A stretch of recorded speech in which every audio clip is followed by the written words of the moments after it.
Now, stay tuned for Super Trax, the ultimate battleground for America's top mounted monster champions.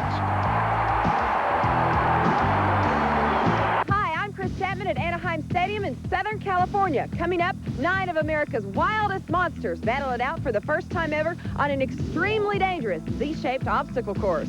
Welcome, everybody, to the Centrum in Worcester, Massachusetts. I'm Brett Kepner, and this is the toughest machine in super modified mud racing today. Coming up, 3-time world champion Tom Martin and the Super Trooper takes on the toughest in the business in the ultimate mud racing shootout. 24 of the nation's super modified superstars will do battle in one of the toughest mud racing pits ever designed. And we'll get a chance to see world-renowned motorcycle jumping artist Ernie Adams attempt to clear the equivalent of 20 cars. Welcome to Super Trax.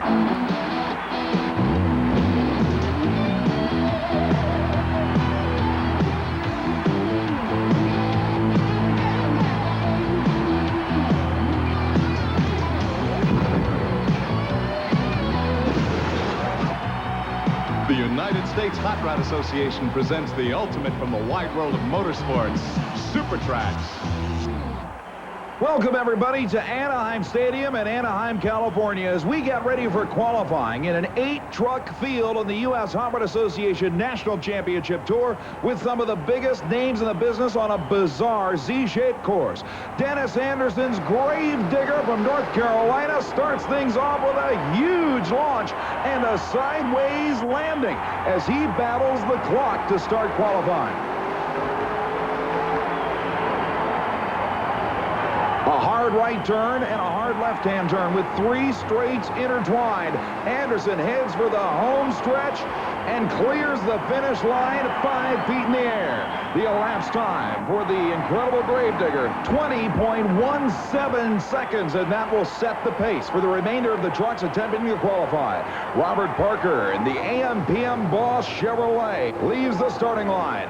One of the California-based trucks of the Super Truck team of Seth Dalton makes it into the first right-hand turn. And problems, he's broken the rear end. Parker amazingly keeps that truck from flipping over.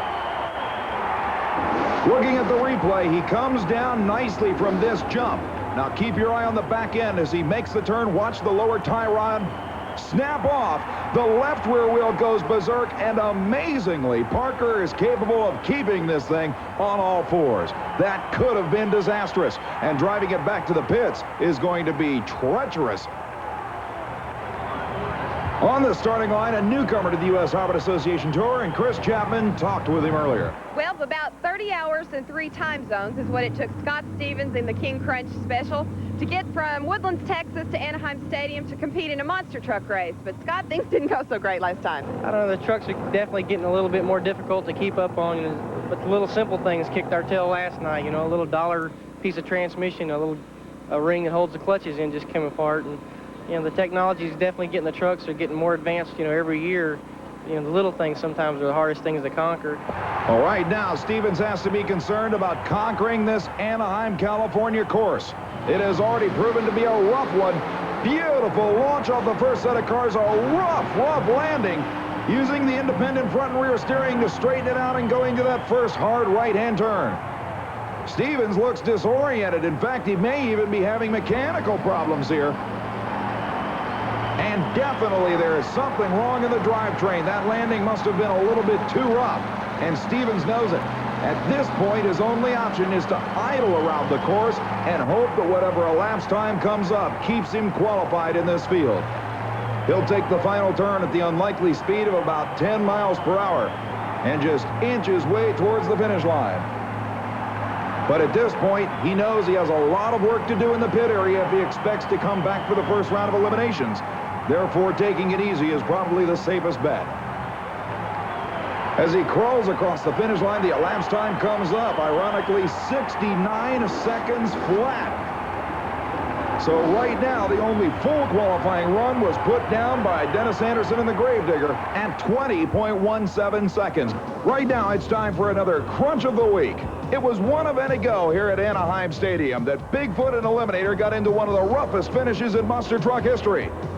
This incredible collision brought up doubts as to the validity of the win awarded to Bigfoot. Was there a driver at fault? Was there rough driving? The controversy continues to this day. That's this week's Crunch of the Week. Super Trax will be right back with more extreme motorsports action. Don't go away.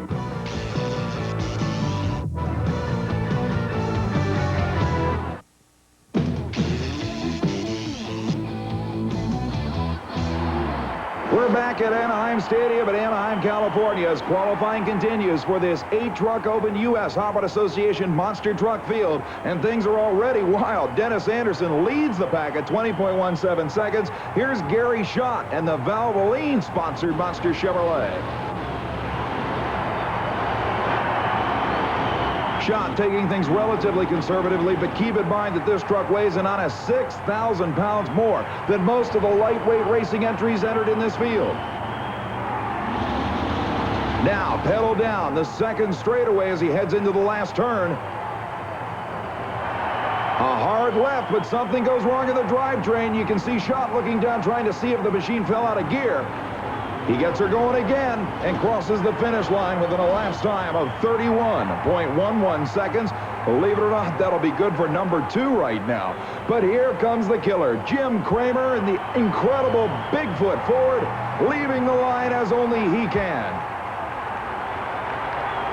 Stumbling just a tad, boy, every driver is having problems negotiating these incredibly tight turns.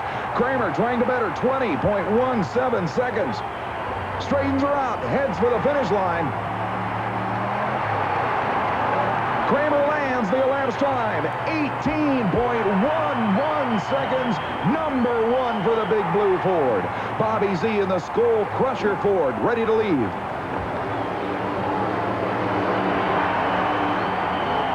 Another driver who obviously feels that conservatism may be the best bet here in qualifying, saving the equipment for what will obviously be a tough elimination round. He, too, stumbles slightly in the first turn. Now taking it wide around the last banner. He straightens it out and heads for the finish line clocks. Actually, an excellent run for Bobby Z. 25.03 seconds. That'll put him number 3 in the field. But on the starting line, one of the California hometown favorites, Los Angeles' own Jim Reese in the Ecology Wrecking Yard Eliminator Chevy.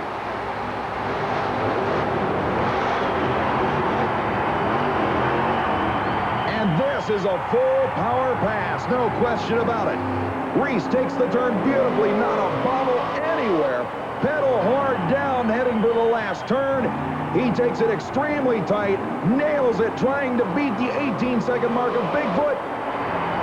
The Eliminator, 21.11 seconds. That'll take third behind Bigfoot and Gravedigger. Obviously a treacherous qualifying round. Eliminations should be even wilder.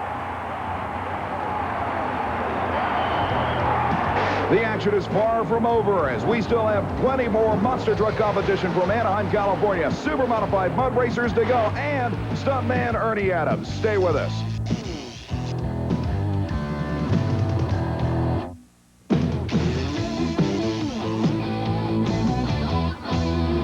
Welcome back, ladies and gentlemen, as we get ready for super modified mud racing here at the Centrum in Worcester, Massachusetts. An 80-foot-long mud racing course, 36 inches deep, in which a standing start acceleration contest will bring us the 4 quickest qualifiers in a special shootout to determine the championship. And the first man up is one of the toughest drivers of the 1991 season from Milwaukee, Wisconsin, Jeff Acker's Supercharged Insanity. On the very first run, Acker puts down a big number, and under the rules in which a driver has to stop within 80 feet past the finish line, Acker does the job flawlessly. The elapsed time, a new course record here at the Centrum, 1.780 seconds. Jeff, did you shut that thing down intentionally? Don't like looking at that loader too well. Don't have the normal 80-foot shutdown, it's only 70. No, as a matter of fact, looking at the banner, it was an even 80 feet right to the front of the loader out there. Oh, don't look like it. In any case, that'll be the number 1 qualifier as Melvin Brown and the supercharged red heat dragster from Ohio readies himself.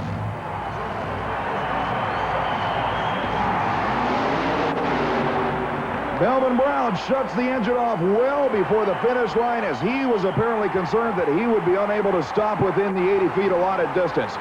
Yeah, the engine was shut off at honest 5 feet before the finish line. Brown's elapsed time, 1.845 seconds, will place him number 2 in the field. Here's the rookie driver that has been so strong this year, driving the 3-time World Championship winning Mud Patrol of Tom Martin. It's Paul Schaefer. Incredible, carrying the left front wheel the majority of the course. Schaefer will shut it down in time. That should be an indication to the rest of the drivers that traction is there. Carrying the wheel across the line to an elapsed time of 1.834 seconds. That will put Schaefer only a few thousandths of a second ahead of Brown in number 2. Here's the Sturken brothers out of Michigan, the supercharged Ground Zero Chevy S10. This machine utilizes small block Chevrolet power and puts down an exceptional effort. An amazing run for a machine giving up literally 200 cubic inches to most of its opponents. A career best for Sturken at 1.795 seconds. That'll put him number 2 in the field. Even your brother was thrilled with that one, buddy. Yeah, we should be. We've been having a hard time getting her to go. It seemed like you left the starting line almost at an idle that time. Yeah, I don't know. She ain't working. We just put the clutch in, and it's not working quite the way we thought it was going to. Well, don't say it ain't working, because whatever it is, you need to do it again every run for the rest of your life.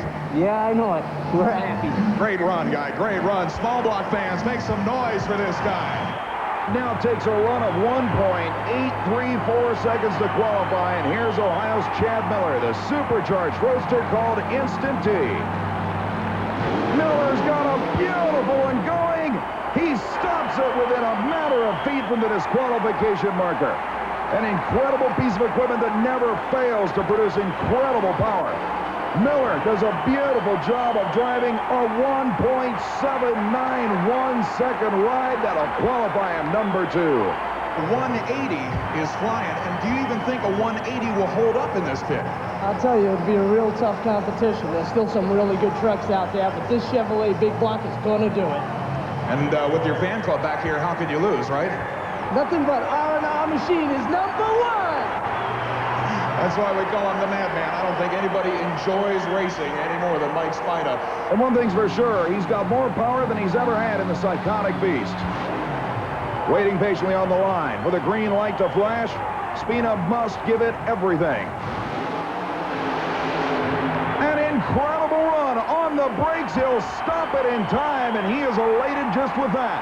But from the looks of things, that may well have been the career best run that he needed. On the replay, you can see the car left the starting line perfectly, and Lord knows he drove it out the back door, trying to get every ounce of elapsed time he possibly could. He awaits the word. Is it good enough? He goes 1.832 by 2 thousandths of a second. He gets in the field, a career best, and you're number 4. Thank you. Arena, rock and roll. Indeed. Nobody has a better time than this guy, folks. Make some noise for New Hampshire's own Mike Spina. It'll be good enough to qualify number 4 in what is becoming one of the quickest super-modified fields ever. It now takes Spina's 1.832 second run just to qualify. But here's the killer. 3-time and defending world champion Tom Martin and the Super Trooper. And Martin looks like he may have shut the engine down well before the finish line. He may have committed one of the gravest errors he could have. Definitely the wheels locked up before the 80-foot mark. The elapsed time, 2.028. He will not qualify for the Camel Shootout on the first run, and I don't think anybody is more surprised than Tom himself. No, that's true. You know, we're worried about this track down here shutting down, and hopefully we can do better tomorrow. There's no question you did shut the engine off before the finish line. That was obvious, but you also didn't seem to leave the starting line at a very high RPM. Did you do that intentionally? No, that's true. You know, we got the nitrous turned down, too. You know, we got this big bucket down here, and I'd like to be here for 4 days. Oh, that's understandable. But right now, Tom Martin will not be a part of the Camel Shootout. The number 1 qualifier, still Jeff Acker's Insanity at 178.0, and it takes a run of 1.832 seconds by Mike Spina just to get in. But we've got more Monster Truck Championship action coming up, plus stuntman Ernie Adams. Don't go away. And now it's time for this week's Power Drive. It was at Anaheim Stadium in Anaheim, California that Jim Brockman's Kodiak In-Laws and Outlaws supercharged Model T managed an incredible run down the 190-foot course at 190 feet, 6 inches for a full pole that won the event. An incredible job on a difficult course. That's this week's Power Drive.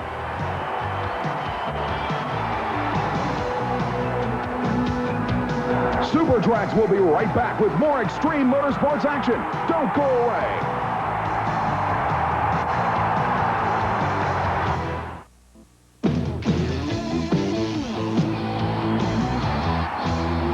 We continue action here at the Centrum in Worcester, Massachusetts, where the super modified mud racing field has already become one of the quickest ever. And here's Tony Ferroti out of Detroit, Michigan on the starting line with his machine called Let's Boogie.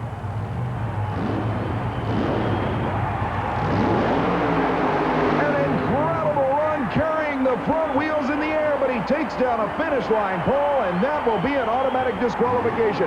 The tragedy is that the elapsed time, 1.749 seconds, would have been the quickest in the history of the sport, and that only means this pit is getting quicker. Mark Watros and the Ford-powered Team Rancho shock absorbers funny car is ready. Another tremendous ride, and Watros stops the Thunderbird with plenty of room to spare. An incredible pass. The elapsed time, 1.77 seconds. He'll qualify for the field. The helmet comes off. Boy, did you pull it out. New track record, #1 qualifier, 177. You're on the pole. Yeah, the motor didn't quite feel right. I got something that ain't quite right, but you know how it is when you're on line. There's no second chances. Go. You're in a completely different situation than most drivers in that you can't see very well out of this thing, first of all. How did you feel about running into this bulldozer down here? Well, you try and block it out. You line the poles up on both sides and mash the gas. You did the job, buddy. #1 for the board. Thank you, Brett.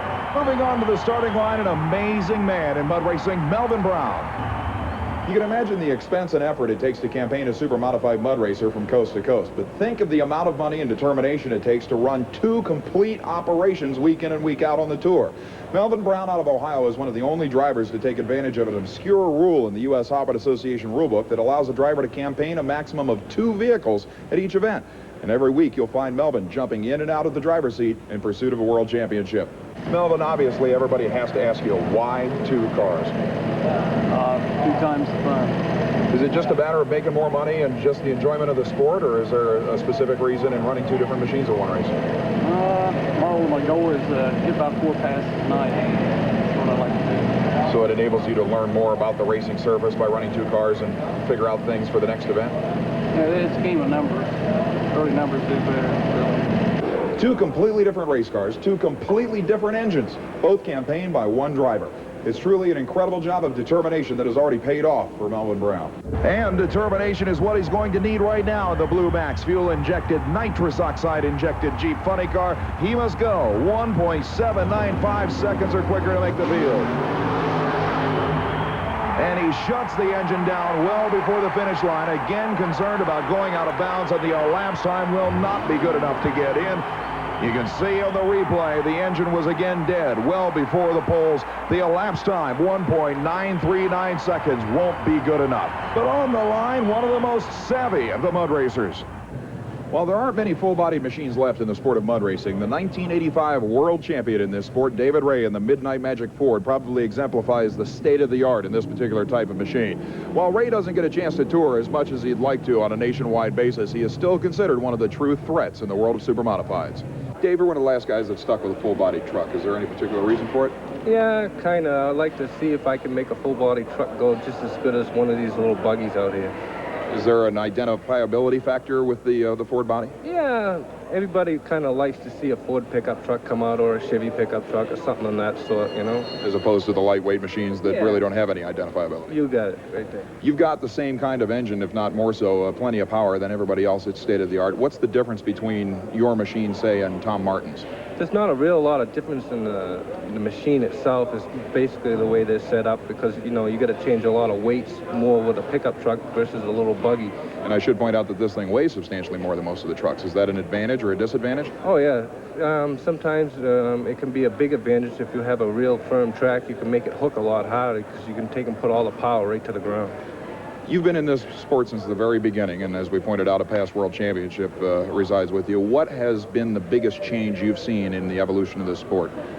Basically, the cars are getting lighter. There's a lot more money going into the cars, a lot more technology. You know, everything is drawn on computers now and figured out right to a T, you know? You've always seemed like you actually enjoyed the building of the truck more so than you did the driving. Yeah, it's a lot of fun. You know, you get to build something with your own two hands to go out there, compete, and, you know, it makes you feel good if you do real well. Will we ever get a chance to see you on a full national tour again? Yeah, next year I'm going to be out there, and I'm going to be someone to reckon with, I guarantee you that. The name Midnight Magic has a tremendous reputation in this sport, and deservedly so. But David Ray is a soft-spoken man who prefers to let his truck do the talking. And believe me, it will talk. We've already got a supercharged Ford #1. Dave Ray's identical four-wheel drive Ranger must do the trick with one of its quickest runs ever. A great run on the brakes hard. He stops it within 5 feet of the DQ line. A lot of tire spin off the line. The elapsed time, 1.818 seconds. He misses qualifying by 23 thousandths of a second. Byron Tinky out of Iowa and the Bad Habit supercharged Chevrolet makes his bid.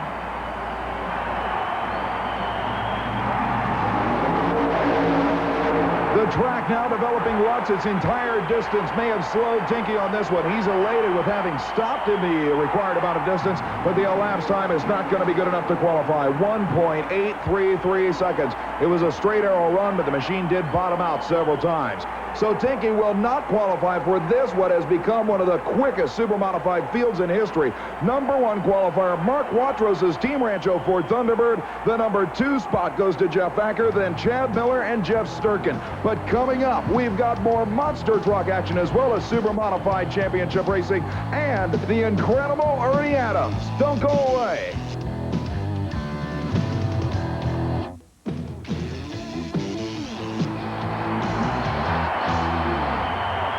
We're back at the Anaheim Stadium in Anaheim, California, ready now for side-by-side monster truck racing. Qualifying has been completed after a treacherous round to get into this field. It should be interesting to see what happens in side-by-side racing. The brand new lightweight racer, Pablo Cruz, lines up against this man, Dennis Anderson out of Kill Devil Hills, North Carolina, in the incredible Gravedigger.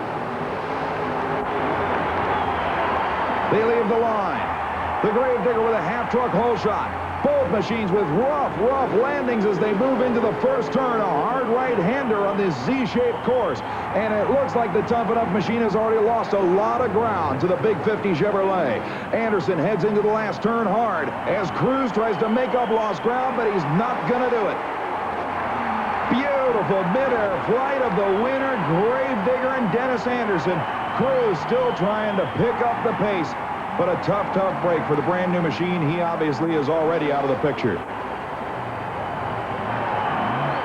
Dennis Anderson heads back to the pit area, and you can see Jim Reese there in the pit line telling Anderson he's broken something on the front end of that truck. We'll take another look at the final turn and final straight. Anderson comes down, and yes, sparks, and then a drive shaft coming out from behind the truck. He lost the front drive shaft and did some damage to the front of the Gravedigger, that's for sure. On the line, it'll be Scott Stevens in the new King Crunch Chevrolet and Bobby Z in the Skull Crusher.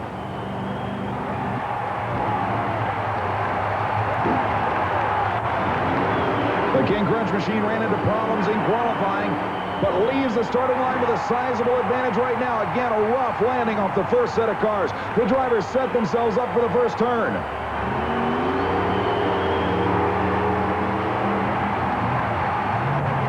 The green Ford trying to keep pace with the blue Chevy from Texas, and it's going to be a tight finish. Look at this. Following each other, but problems and breakage, an entire front end broken for the Skull Crusher. The King Crunch machine survives what is turning into the Carnage Nationals. Everybody suffering severe breakage. Look at Bobby Z losing the entire front end off the green Ford. Take a look. Z comes around the turn, literally a few feet behind King Crunch, and then snap. Everything goes away. The safety crews right now trying to figure out how they're going to haul this thing off the course. We can only hope that Scott Stevens and the King Crunch machine survived without problems, but we've just received word that it's possible that even Jim Kramer and Bigfoot may not be able to make this round. They've discovered a problem in the pits. Robert Parker, the AM/PM boss, moves it up against Gary Schott of the Valvoline Racer. Starter Mike Speller, one of the U.S. Hobbit Association event director, gives him the green. Look at Parker. Repeated bounces, keeps the front end way in the air, but a lot of smoke as he heads into the turn. I don't believe it. Another truck has suffered severe engine damage. This will be a free ride for Schott of the Valvoline machine. That's, of course, if he can keep together. So far, so good. Rounding the last turn, the heavyweight scores a major upset here. And he's not going to push the parts any harder than he has to. Absolutely incredible. We've lost at least one truck in every pair so far of this first round. And Gary Schott will take it easy. There you see Robert Parker checking out the damage. That was all motor death smoke there. As the crowd has given up a huge cheer for Jim Reese in the Eliminator. But wait a minute. The Eliminator is the only truck on the starting line. He's going to take a solo. Bigfoot was unable to pull to the starting line in time. The problems they suffered getting the #1 qualifying spot cost them their only shot at the entire race. And the Eliminator gets the solo run into the second round at the expense of the non-showing Big Blue Ford. Using the stagger steer to come through the finish line, drafts sideways. He'll take the win with no noticeable parts damage. Chris Chapman is in the pits with Dennis Anderson, and she's got the word on what happened to the Gravedigger. Dennis Anderson and the Gravedigger had a really easy win over Tough Enough. However, the broken piece that we're looking at is going to keep them out of competition the rest of the day. Yeah, what I done is I broke a 4-link bar. I broke it over here on the last pile of cars after I made my turn. And so, therefore, it's going to put me out of the race for tonight. And we'll go back and get it fixed up. You know, like I said, we're working on the suspension, trying to get it all ironed out. We've got a few brackets we have to reinforce a little bit more. The suspension's new to us. But once we get it ironed out, it's going to be a bad truck. If you don't think this is serious, obviously these drivers are blowing stuff up left and right just to win a round, let alone the title.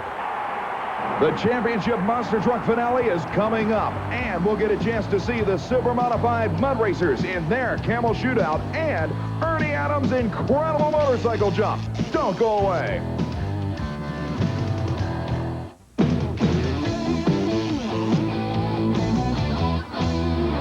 We're back at the Anaheim Stadium in Anaheim, California. It's time for the semifinals of one of the most bizarre monster truck events ever. It's the King Crunch of Scott Stevens against Bigfoot. Now, we haven't seen Jim Kramer and Bigfoot so far in eliminations because he received a bye run in the first round as the #1 qualifier. But now he's got to take on the Crunch entry of Stevens. Look out, he's up on 2 wheels and misses the turn entirely. Kramer will get another free ride. He'll bring it around the last turn rather easily. The King Crunch machine out of the race entirely. Now, Kramer had intimated previously that he may be having parts problems. Chris Chapman talked to him after his first round bye run to find out. Jim Kramer, you took it out easy on that bye run. Well, yeah, I've got a few problems from last night.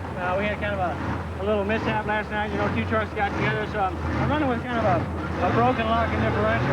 So I'm having to take it easy, and when I need to push it hard, I'll push it hard. But right now, I do take it a little bit easy, but I'm trying to save the truck for later.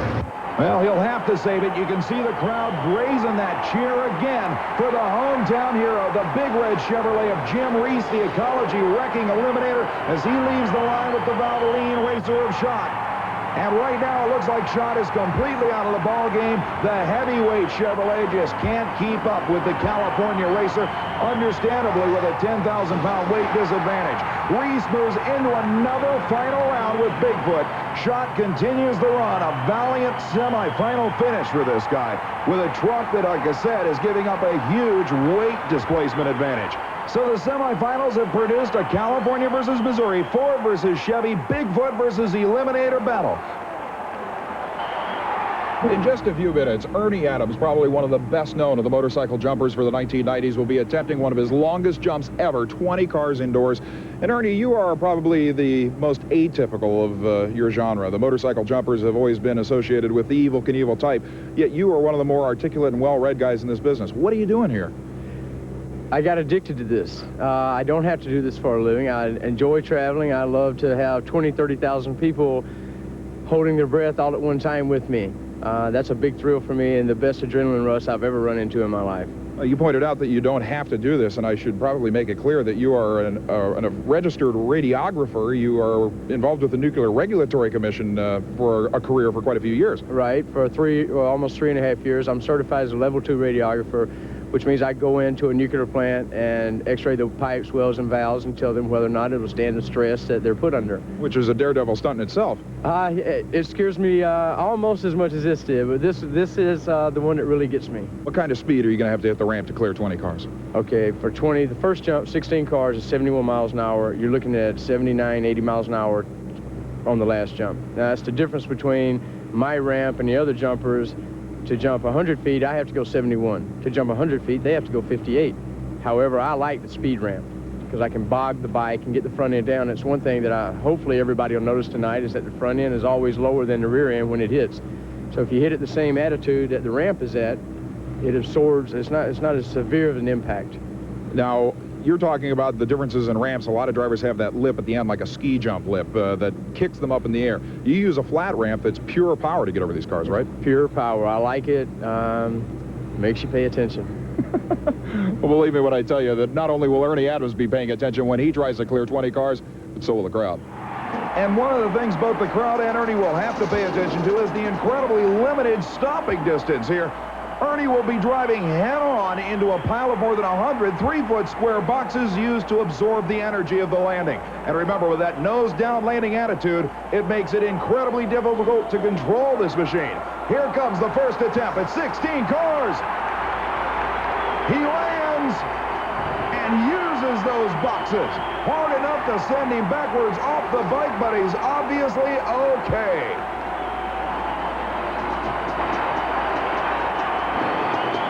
Said that if you could get the first one out of the way, that the next two would be easier than that. How does it look? It looks like we're going to put the cardboard boxes to test because the next one's looking to 5 miles an hour faster. So we're going to put a couple more rows out there just to make sure. We might make a couple more speed runs. It's wet out there. I'm getting water on my face shields. Everybody's bear with me. And we'll see if we can't do 20 cars here. All right, they're going to push the ramp back to 120 feet, 15 more feet, right, for the next jump. Yes. I don't know how you're doing it out there in the wet weather. Like I said, your helmet is wet, your leathers are wet. It's got to be pouring out there. When you got this many people that's holding their breath with you, you can do a whole lot of things you can't usually do. We'll see if it helps, guys. Congratulations on the first jump. Ernie Adams gets ready for jump number 2. They will move the ramp back. The weather is obviously becoming a bigger and bigger problem. It is raining outside, and he has to start literally in the parking lot now, 5 miles per hour faster. Here he comes. A picture-perfect hit again, and harder into the boxes this time. I think that one really stunned him. He is apparently clearing the ramp by more than 30 feet every time. It's amazing that you make the jump look so easy, but that stopping looks so rough. You hit it pretty good that time. That one actually shook me. I also bit my bars in my speedometer. So, just on the landing because you were on the brakes so hard when you came down? Yeah. But when I hit the boxes, I mean, they are so thick, and hopefully I won't get through to the hay bales this time. I think we went like 3 deep then. So we're going to be 7 boxes deep this time. Now, you're going to have to hit this time, as I pointed out to the crowd, at like 81 miles an hour. Are you going to be able to build up that kind of speed out there? You're looking at 79 to 80. It's raining. It's wet. So what I'm having to do is get back a little further between some cars and put it in a, I know it's a joke, isn't it? Between the cars, and I take off in second and get to fourth and field real quick so I can bog it. because the bike is so torquey. If you touch it at all coming in here, it's out from under you. It's like glass. Now, I want the crowd to understand this in case they didn't hear it. You had to pick up extra distance out in the parking lot to build up the speed, and you are starting out in the parked cars, right? Right. And the guy that owns the 79 Datsun, I'm really sorry about the little scratch. I had to get in between there. Unbelievable. Good luck. I know this is going to be a tough one. Ladies and gentlemen, come on, make some noise as Ernie Adams takes it out for one last shot. The equivalent of 20 cars in distance with bent handlebars. Here he comes for the longest jump yet. Unbelievable hit and incredible jump, but he's up immediately. Absolutely unbelievable jump indoors by the incredible Ernie Adams.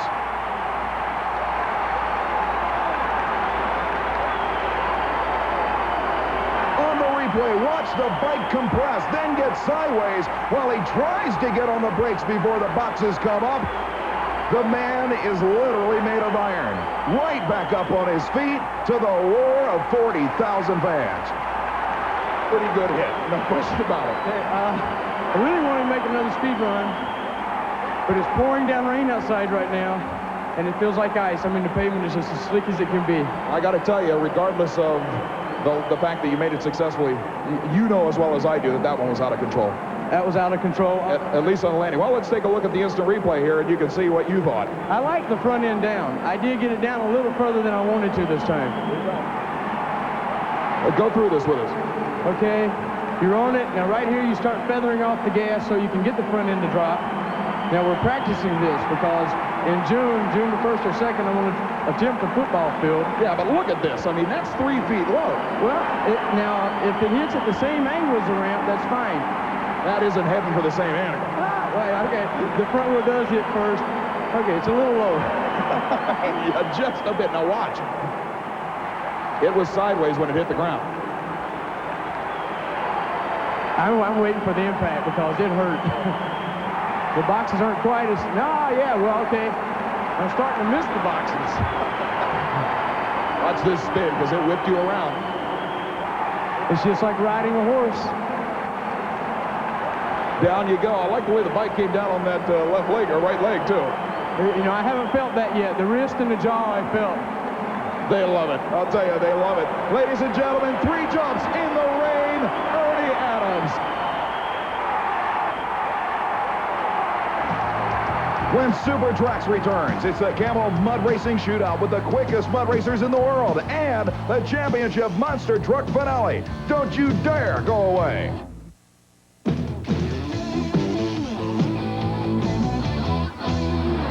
Here at the Syndrome in Worcester, Massachusetts, we are ready for one of the ultimate showdowns between the nation's premier super-modified mud racers. And here's Chad Miller, the first man to run in the first qualifying round and making the quick 4 with the Ohio-based supercharged Chevy-powered Instant T Ford Roadster.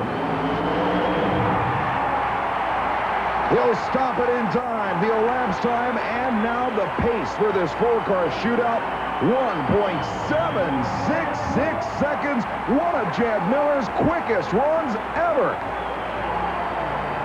That'll bring up Jeff and Jack Sturkin's ground zero as stand. It ran a career best in qualifying, and it's going to have to go even quicker now to take the lead.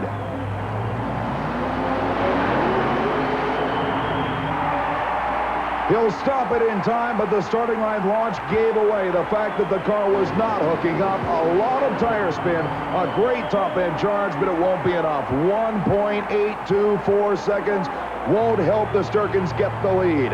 But for the Ford fans, it's the Team Rancho Thunderbird Funny Car Mark Watrous back, your #1 qualifier.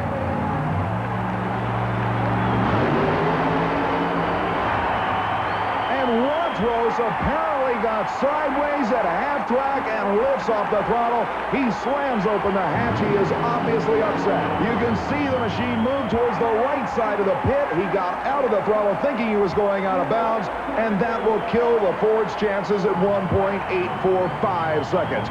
Meanwhile, it's Jeff Acker's incredible Insanity supercharged Ford T Roadster making its attempt.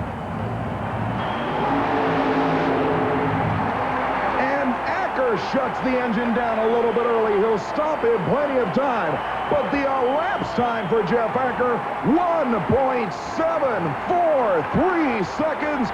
The quickest run ever in 80 feet of mud in the USHRA Association Championship Series. What a way to wrap things up. And keep in mind, Acker has knocked Tom Martin down a few notches in the World Championship point standings.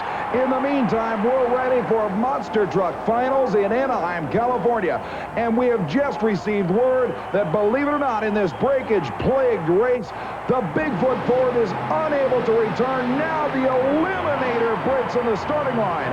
And Scott Stevens, the King Crunch Chevy driver who was reinstated when Bigfoot could not return, also breaks. This is absolutely incredible. Jim Reese, frustrated beyond belief. He can't even get into a forward gear with the Eliminator. Look at the death smoke pouring from the rear-mounted engine of the Auto Value Chevy. But Stevens is going to idle around this track for a win. Reese amazingly gets the truck back into a forward gear, but his opponent is right now walking over the finish line.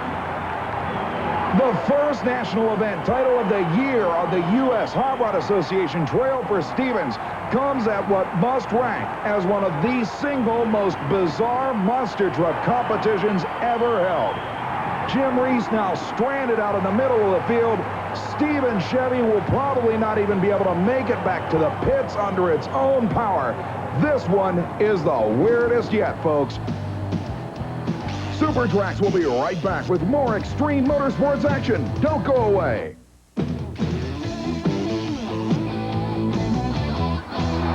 In its 12-year history, the mud racing sport has become simply incredible. Nothing at all like its origins. Runs like this are what it takes to win a U.S. Hot Rod Association Championship event, and Jeff Acker has proven it. What did you think when you shut off before the finish line on that last run? Did you feel that it was going to be 173 quicker than the qualifying run? I didn't really feel it. It left the line a lot faster and made better power through the pit, but I goofed up. I let out pretty early, but... You didn't goof up that bad because it won. No, that's all that matters. Congratulations, guy. Great job.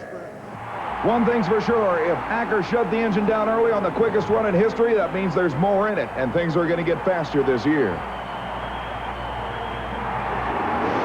We're back at the Anaheim Stadium in Anaheim, California. It has to rank as the strangest race ever. Here you see the replay of the slowest winning run in monster truck history. Bigfoot could not return. The Auto Value Chevrolet got back in, and Scott Stevens used it to his advantage to win his first U.S. Hot Rod Association title.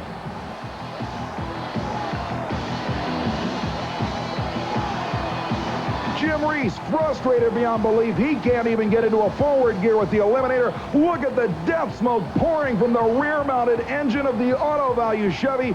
But Stevens is going to idle around this track for a win. Reese amazingly gets the truck back into a forward gear, but his opponent is right now walking over the finish line.